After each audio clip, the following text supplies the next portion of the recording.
Баршаңызға қайырлы күн, ұстаған оразаларыңыз қабыл болсын. Бүгін оразаның 21 күніне арналған ас мәзірін сіздерге ұсынамын. Біздің бүгінгі ас мәзірімізде қазан люля кебаб тағамы. Бұл тағам өте дәмді, тойымды және кез келген дастарханның сәнін келтіреді. Сіздерге де жасап көруге кеңес беремін. Және де біз бүгін бисквитті торт жасаймыз. Бұл торттың бисквиті ерекше әдіспен жасалады. Біздің бүгінгі тортымыз жұп-жұмсақ, ауызда еритін болып шығады. Сіздерге бүгінгі ас мәзірі ұнайды деген ойдамын, бізбен бірге болыңыздар. Ең алдымен бисквитті тортты жасайық. 4 жұмыртқаны аздап қана көпіртіп аламыз. Содан соң үстіне 1 стакан қант салып, жақсылап көпіртеміз. Бізде осындай қою масса шығуы керек. 2 стакан ұн және 1 шай қасық қопсытқыш салып, жақсылап араластырамыз. Ұнды аз-аздан саламыз, және де ұн міндетті түрде електен өткізілген болуы керек. Бисквитті араластырған кезде астынан жоғары қарай асықпай осы видеода көрсетілгендей етіп қозғаймыз. Ыдысқа 3 ас қасық қайнаған су және 3 ас қасық өсімдік майын құямыз. Дайын болған сұйықтықты қамырға құйып араластырамыз. Сұйықтықты араластырып жатқанда духовканы 150 градусқа қосып қою керек. Көріп тұрғандарыңыздай, біздің бисквитіміздің қамыры дайын. Дайын болған бисквитті қалыпқа құйып, үстелге осылай ұрғылаймыз. 150 градус қызып тұрған духовкаға салып пісіріп аламыз.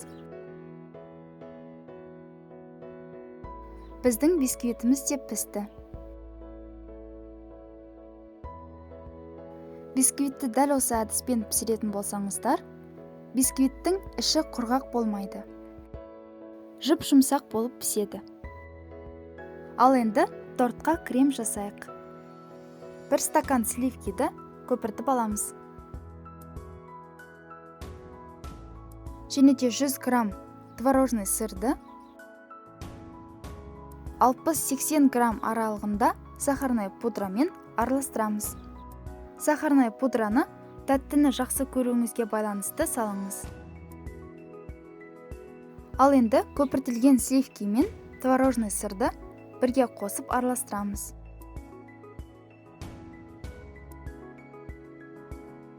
Біркелкі масса болған соң 100 мл қоюлатылған сүт салып араластырамыз. Біздің креміміз де дайын. Енді тортты жинау ғана қалды. Мен бисквитті 2 бөлікке бөлдім. Сіз өз қалауыңыз бойынша 3 бөлікке бөлсеңіз де болады. Қоюлатылған сүт пен қайнаған суды араластырып, бисквиттің арасына пропитка ретінде жағуға болады. Торттың арасында крем тегіс болып тұруы үшін кондитерлік қапшықты қолдандым.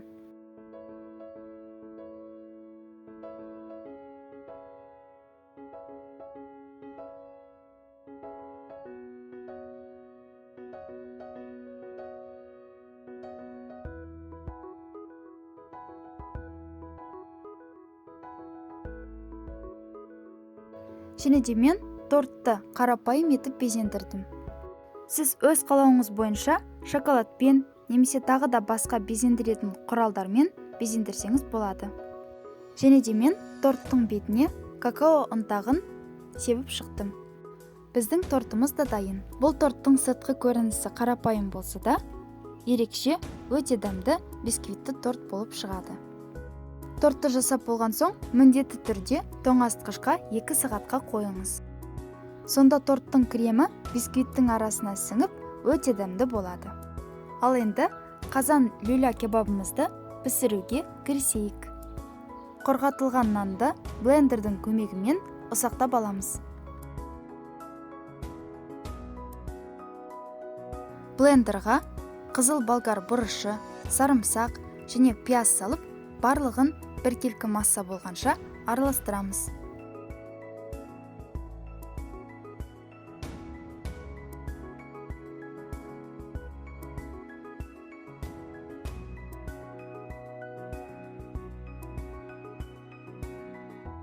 Және де тартылған етті де осы блендерға салып, тағы да ұсақтаймыз.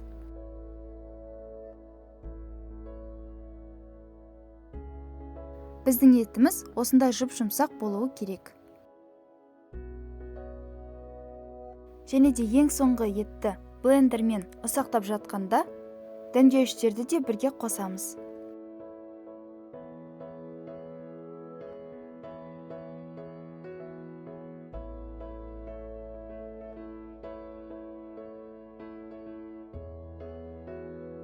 Кебапқа қажетті барлық заттарды бір ыдысқа салып, жақсылап араластырамыз.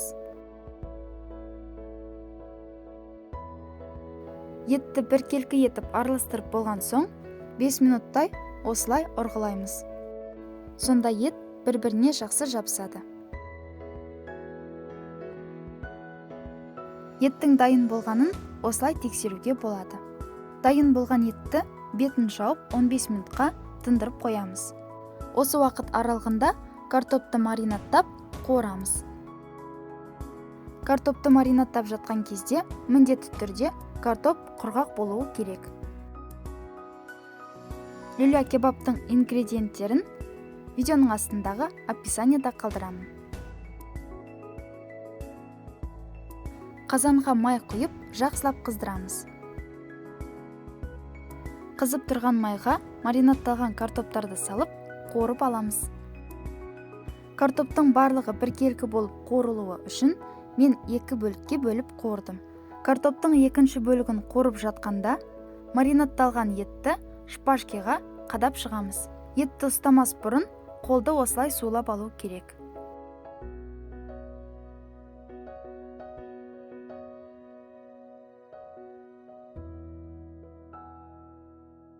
Бізде барлық люля кебаптар дайын.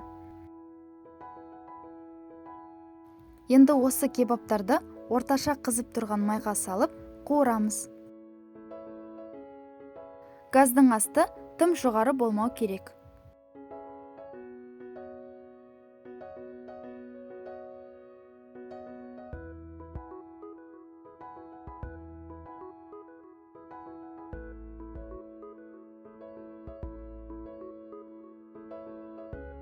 Люля кебаптардың әрқайсысын осылай қызартып қуырып шығамыз.